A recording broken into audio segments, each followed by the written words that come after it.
primer lugar, sí que quisiera agradecer pues la invitación a moderar esta mesa, sobre todo pues al profesor Garrido por la iniciativa, por contar conmigo para la moderación y dar visibilidad también a lo que estamos haciendo en la Facultad de Ciencias de la Actividad Física y del Deporte de la Universidad Politécnica de Madrid.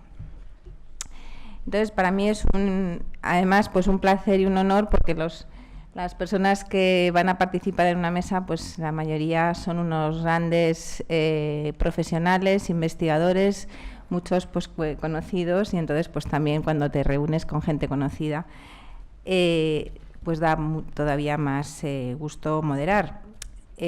Antes ya de dar la palabra a los ponentes, decir que precisamente bueno pues Rafael Anson y yo esta mañana hemos estado, ¿no?, en la sesión del patronato de la Fundación Española de la Nutrición. En el 2013, junto con AESAN, publicamos ya el libro blanco de la nutrición en España, y yo pues tuve la suerte de poder escribir el capítulo de agua, y ya planteábamos en el 2013, dándole vueltas, ¿no?, porque hicimos tipo DAFO, el libro de la nutrición en España, y ya planteábamos un poco esa dualidad, ¿no?, el agua como recurso y el agua como nutriente, porque es una dualidad compleja que no se da en otros nutrientes. Además, siendo nosotros en la vida adulta pues alrededor de un 50% de agua, y es el primer nutriente esencial de que nos podemos morir, ¿no?, porque después de 2 o 3 días, a veces se encuentran personas que han estado más tiempo, ¿no?, pero pues ya con 3 días sin agua podemos fallecer. Entonces, es un tema muy interesante que además une mucho la nutrición con la sostenibilidad. Es decir, yo creo que el tema del agua requiere de más estudio y de más sesiones como esta, en la que se ven distintos enfoques profesionales, y yo por eso creo que también es parte del éxito de esta iniciativa. Bien, entonces vamos a ajustarnos mucho al tiempo. Cada uno de los ponentes tiene unos 10 minutos. Yo voy a ser inflexible. Bueno, Rafael, tú menos no, porque siempre es un placer escucharte. O sea, por favor, no menos de 10.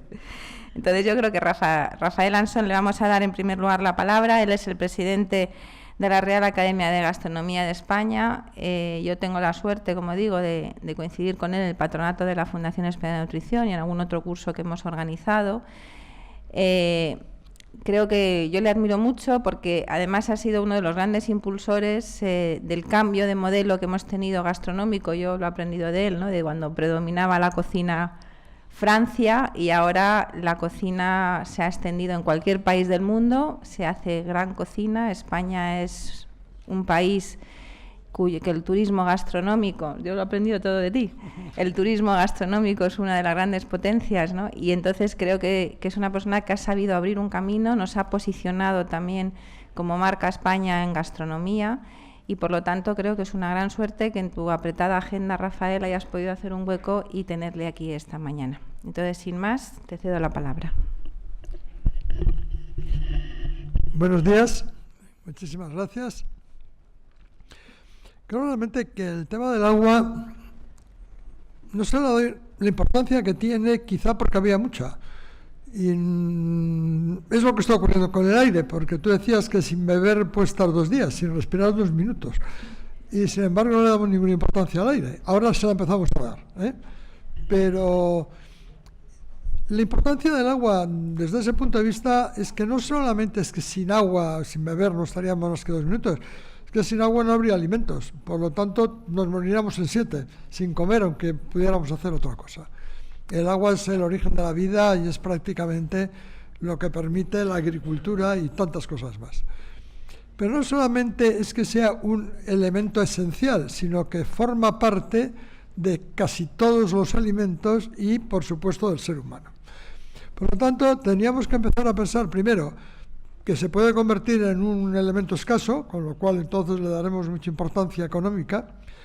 Es lo que ya está ocurriendo en gran medida. Pensar que antes todas las grandes ciudades se hacen, y las pequeñas, se hacen al lado de ríos. Siempre el agua es lo que ha hecho determinante el asentamiento, porque sin agua no podía uno hacer ni siquiera plantar, porque podía plantar, pero si no había agua, aquello no daba nada que valiera la pena. Por lo tanto, creo que es fundamental tenerlo en cuenta como un elemento básico de la alimentación. Pero yo quiero hablar un poco más de mi terreno, que es el de la gastronomía. El ser humano, toda su actividad cultural la dedica durante millones de años a crear alimentos, sin duda alguna. Y hay que pensar quién pudo ser el mamífero que en aquel momento pensó, oye, pues si caen cosas del árbol y luego salen, si yo las cojo y las planto, a lo mejor consigo que se generen también. Y por lo tanto el origen de la palabra cultura es cultivo. Cuento esto porque cuando yo intenté convencer al último ministro, que es miembro de la Academia, Íñigo Méndez Vigo, de que esto formaba parte de la cultura, me miró con una cara y dijo, es que esto de cada gastronomía, sí, bueno, no es que forme parte de la cultura, es la cultura, básicamente. Lo segundo que hace el ser humano es darse cuenta que algunos alimentos están muy duros y que no los puede masticar. Y entonces, como natural, los ablanda. ¿Cómo? Con agua.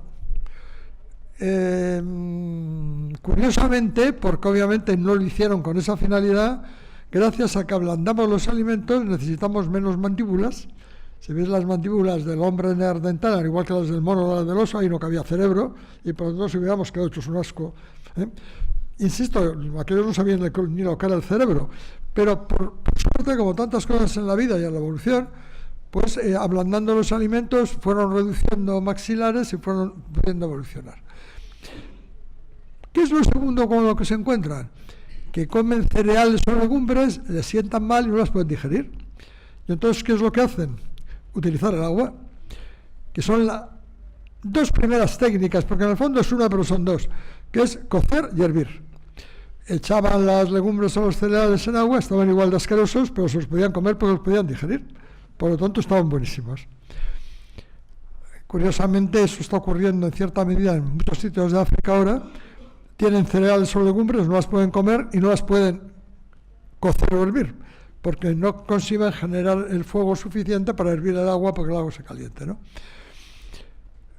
Una de las cosas de las que yo estoy más orgulloso es haber contribuido con Guy Laliberté a una fundación que se llama One Drop, una gota. Estamos consiguiendo, en el mundo hay cientos de millones de personas que toman agua no potable sabiendo que no es potable, por lo que les va a sentar mal, pero la tienen que beber, porque no les queda más remedio. Bueno, pues con unas mesas, con unas parábolas, se puede conseguir que hierva el agua, y entonces están dentro los cereales o lo que sea y se lo pueden comer. Por lo tanto, el agua no solamente está en el origen de todo, no solamente está como un componente esencial para poder generar alimentos, no solamente es un elemento fundamental como nutriente y como parte fundamental de la dieta. No sé si 2 o 3 litros, que me parece un disparate, pero conviene beber algo de agua de vez en cuando, sin duda alguna. Es que además está en el origen de la cocina. Es que no se cocina para que las cosas estén buenas. Es verdad que el agua no añade sabor, sobre todo si el agua es buena. Pero lo cierto es que sin agua no se hubieran podido ablandar, ni hacer digeribles, ni hacer palatables los alimentos. Porque todas las técnicas culinarias parten de colocar una cosa sobre el fuego, que es un cacharro con agua, meter cosas dentro, cocerlas o hervirlas, y cuando queremos que estén un poco más buenas, guisarlas. Por lo tanto, dentro de eso, además, pues ya aparte de las judías pones con panko y haces fabada. Pero en el fondo agua. Algo más que es imprescindible. El agua es un elemento fundamental a la hora de hacer un gazpacho o a la hora de hacer un café. Y me hace gracia, yo tengo un aparato para tostar café y para molerlo. Y luego un aparato estupendo para hacerlo, ¿no?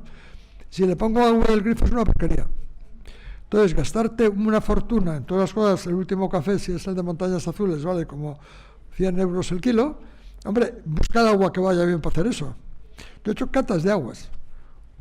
Bueno, pero he hecho catas de aguas, solo las aguas, porque cambian, evidentemente, si son minerales, pero también he hecho pruebas del mismo café con diferentes aguas. Con algunas está buenísimo y con otras está malo. Esa es la diferencia. Por lo tanto, un gazpacho maravilloso, los tomates que vienen de no sé dónde, los pimientos, el aceite, y al final agua del grifo, oiga usted, o no, porque es mucho más barato el agua, aunque sea agua mineral, aunque sea agua en botella, aunque sea simplemente filtrada, es mucho mejor que lo que cuesta todo el resto de los componentes del plato. Pero no le hemos dado ninguna importancia al agua. Quizá porque es una época en la que lo que hacías era abrir agua, sacabas agua del grifo, bebías, te duchabas, cocinabas, cocías, servías, hacías el café, lo hacías todos con la misma agua. No hay un agua, hay aguas. Y en eso quiero también decir una cosa, que habría que contribuir mucho a plantearlo. Es decir, tú ves que el agua es un componente esencial y es nutritiva si tiene minerales, si tiene nutrientes. Si no, se los puedes añadir. Cuando en Canal de Isabel II le añaden flúor al agua, los problemas de dientes de los niños casi desaparecen en Madrid. Yo recuerdo cuando yo era todavía pequeño, todo el tanto día tenías que ir al dentista que te vieran a ver qué pasaba, no, ahora ya no. Pero en todo caso, lo que no entiendo es que la gente cuando la compra, cuando va a un restaurante, cuando a mí me dicen con gas sin gas, siempre digo del grifo. ¿Cómo que con gas sin gas? Eso es lo único que me da igual. Dígame usted qué minerales tiene, porque me está vendiendo agua mineral, no me está vendiendo agua con gas o sin gas, no le importa a nadie. Cuando me queme la cabeza, yo soy muy mayor, tengo que tomar calcio. Yo tomo el calcio con el agua, pido las aguas, no puedo decir marcas, porque sería publicidad, pero yo pido un agua que me permite no tener que tomar más. Ya tomo el calcio con el agua.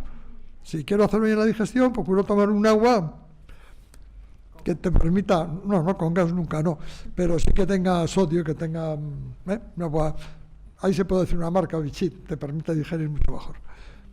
Bueno, por lo tanto, lo que me parece maravilloso de esta iniciativa, que relaciona incluso con agua tan importante como el agua bendita, y por lo tanto con la preocupación actual.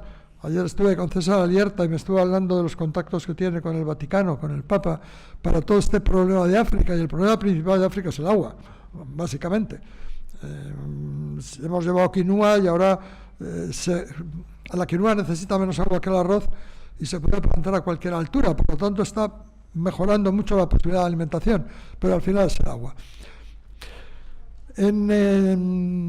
Curiosamente, en España el agua, digamos, el alcohol destilado se llama aguardiente. No se llama aquavite, no se llama agua de vida, porque la única agua de vida es el agua bendita. Y por lo tanto nos hemos dado prioridad al agua bendita sobre el otro tipo de nombres que podías poner a un orujo o podías poner a un alcohol destilado, ¿no? Creo realmente que iniciativas como estas son fundamentales para que el ser humano tome conciencia de que dentro de ese esquema actual de que la vida sea saludable, sea solidaria y sea sostenible, la parte que se relaciona con la alimentación es sin duda la más importante. Tenemos que pensar que no hay que contaminar el mar, pero para que el mar siga dando peces, entre otras cosas. Y tenemos que procurar tener agua en condiciones y que no haya tantos cambios de clima si queremos poder seguir alimentándonos. Por lo tanto, me parece importante las campañas que se están haciendo ahora de que a la hora de lavarse los dientes, pues no dejes el grifo abierto hasta que se acabes de lavártelos. Es decir, no podemos pensar que el agua es un bien infinito, como el maná, sino que el agua es un bien que hay que cuidar, que hay que defender por muchos motivos, también porque los peces tienen derecho a tener agua sin mercurio, pero también porque nosotros queremos tomar el pez sin mercurio. El ser humano es muy egoísta. Por lo tanto, pensemos en las demás especies, o pensemos incluso en el mundo vegetal, pero porque en último término dependemos de él y tenemos que cuidarlo y tenemos que conservarlo. Decías, y es verdad, que aparte de que España ha conseguido cambiar la cocina de país, y sobre todo la alta cocina francesa, por la cocina de la libertad es el espacio, el valor máximo del ser humano, individual o colectivo. Ahora cualquier cocinero en cualquier lugar del mundo puede ser un artista porque hace su cocina, no hace la cocina tradicional de sus madres, abuelas y bisabuelas, ni la alta cocina francesa. Si no hubiera sido por la creación de ese espacio de libertad, donde entra el agua, Ferran Adrià hubiera estado haciendo tortitas en una cafetería. No hubiera podido hacer lo que hizo. Pero lo pudo hacer porque había libertad para hacerlo. Y tuvo los apoyos necesarios para que, a pesar de que Francia intentó decir que aquello no era cocina y que era cocina molecular y que era casi venenosa, bueno, pues no es verdad y por lo tanto funciona muy bien. Pero casi más importante que el cambio en la cocina ha sido el cambio en el concepto de la gastronomía. La gastronomía para Francia era el placer de unos cuantos privilegiados, entre ellos yo, que disfrutábamos comiendo. Eso era todo. Y la guía Michelin se hace para que unos cuantos privilegiados que tenían coche, cuando iban a reparar los neumáticos, supieran dónde podían comer mientras les arreglaban las ruedas. Eso era todo. La gastronomía es actualmente la actividad más importante del ser humano en el siglo XXI. Es la actividad más saludable, incluyendo el agua, pues hago referencia a eso. En el último estudio de Valentín Fuster, el 52% de la salud depende de la alimentación. Yo le dije que añadiera una pregunta, que es que le preguntara a esa gente que para comer saludable qué hacía falta. Todos sin excepción dijeron lo mismo, que esté bueno. Eso es todo. Por lo tanto, ¿qué es la gastronomía? Desde la producción agroalimentaria hasta la boca. Hasta que lo tragas es alimentación, y cuando lo tragas es nutrición, cosa que no lo ha entendido casi ningún nutriólogo. Que han pensado que comías nutrientes. No se come, uno... No, ya, pero bueno, pero no es en general, ¿eh? Sino que realmente parecía que la nutrición iba por un lado y la gastronomía iba por otro, es que van exactamente unidas. Decía que donde comía, Rafael, no te empeñes, la gente comerá lo que debe si le gusta. Es evidente que a él no le gustaba lo que debía, y por eso estaba gordo y se murió antes de tiempo, sí.